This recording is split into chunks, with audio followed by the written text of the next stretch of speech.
everyone, Nadia Harper here from makinghealthychoices.com, and today I'm going to show a video to you on how to make hydrosol.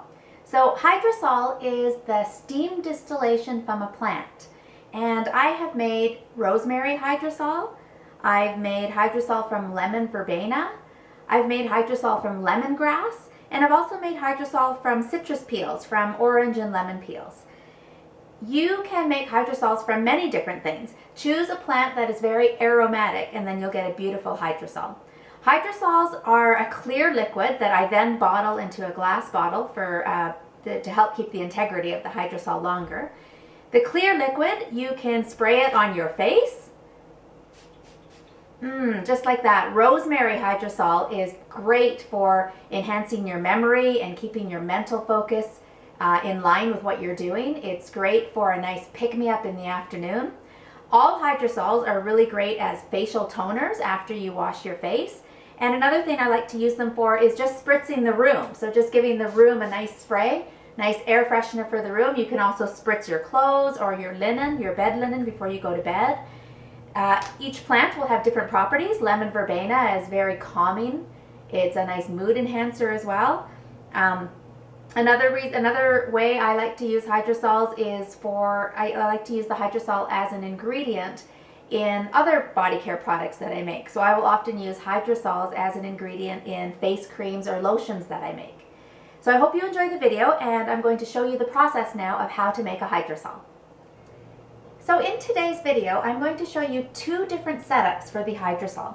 One using a smaller pot and a vegetable steamer, and one using a bigger pot. So for the setups are basically the same. The theory is the same, just the equipment is slightly different. So I'm using things that I find in my home. You don't need any expensive equipment. You certainly don't need to go out and buy a bunch of expensive equipment to make your hydrosol. Just use what you have. One setup uses a pot. You'll put your pot on your stove top on the burner. Inside the pot, you'll put your plant material.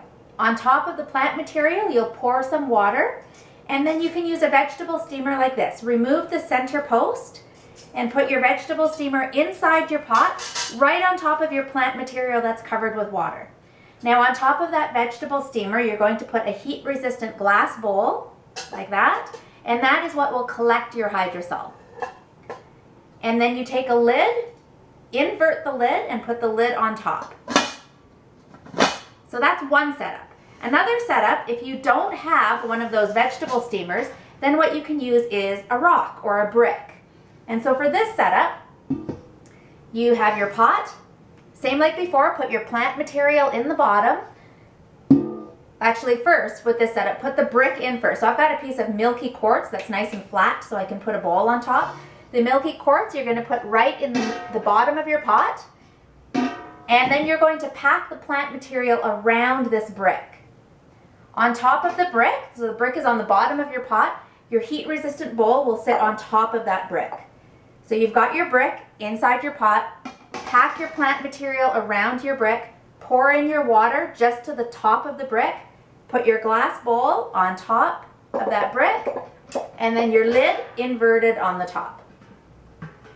So I'm going to take you over to the stove now, and I'll show you more of how to set this up with the plant material.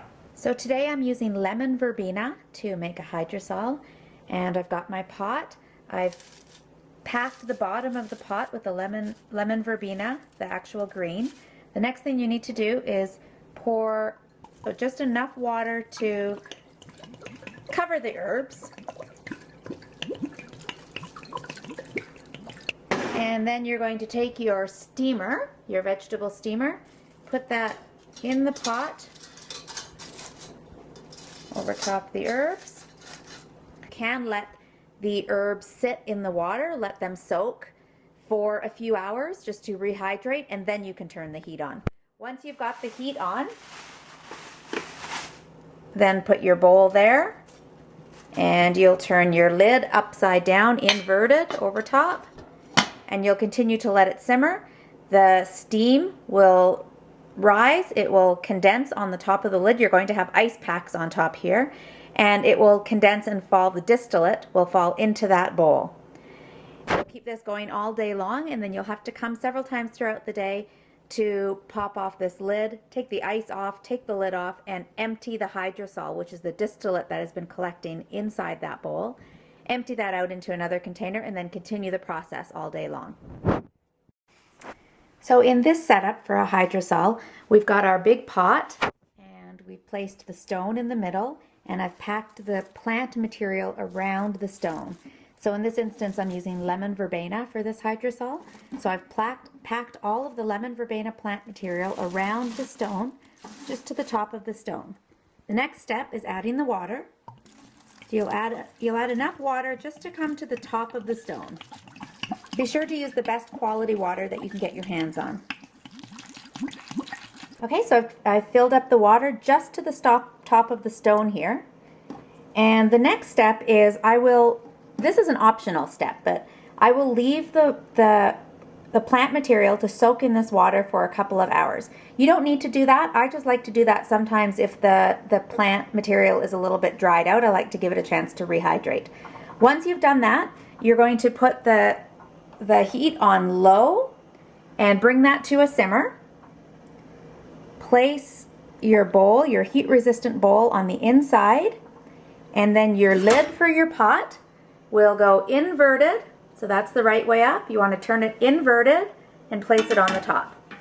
And then you'll place some ice packs on the top of this, and you'll continue to watch it. Every few hours you'll have to come, remove the ice packs, take the lid off, and with some oven mitts you'll need to take that bowl out of there. You'll have the distillate will have collected in the bowl, which is your hydrosol. You'll take that out, empty that into a bowl, another bowl, and then put this empty bowl back in here and continue the process again. Now you can let this go for many, many hours. I usually let it go all day long until all of the water has turned into steam distillate. So here is the hydrosol setup with the ice bags on top. This is our smaller setup with the vegetable strainer. This is our bigger pot with the brick inside. Same idea for both of them. You put ice on the top, and over time, over the course of the day, these bags of ice will melt and you'll need to replace them with fresh ice. And you're always going to keep checking the bowl on the inside, and when it gets filled with hydrosol, you'll empty it into another bowl and replace the empty bowl back, put fresh ice on the top, and keep that process going all day long. The ice is melted into water. Remove those bags and then put new ice on top. And in the meantime, you'll see that the hydrosol is collecting inside the bowl. Try and lift this up so you can see. So you can see the hydrosol collecting in there. And every once in a while, you'll take that bowl out and empty it. So put new ice on top.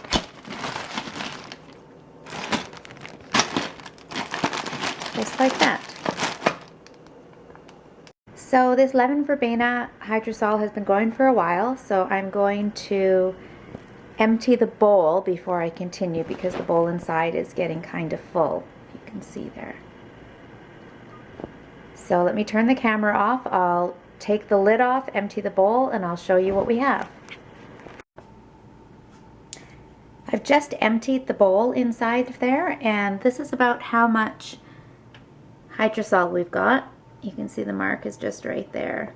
So this has been going for, I would say, about an hour and a half, and we've already got about just over a cup of hydrosol out of this one pot, and there's probably about the same in that pot there. So as you can see, you get quite a lot, and if you let this go all day long, you'll get quite a bit. It is a clear liquid, and it has the smell, very beautifully aromatic smell of lemon verbena. Finally, bottle your hydrosol in a glass container. Store your hydrosol in the fridge and keep a little bit out in a spray bottle so you can use around your home. Always label your creations with the plant material that you've used and the date that you've bottled them.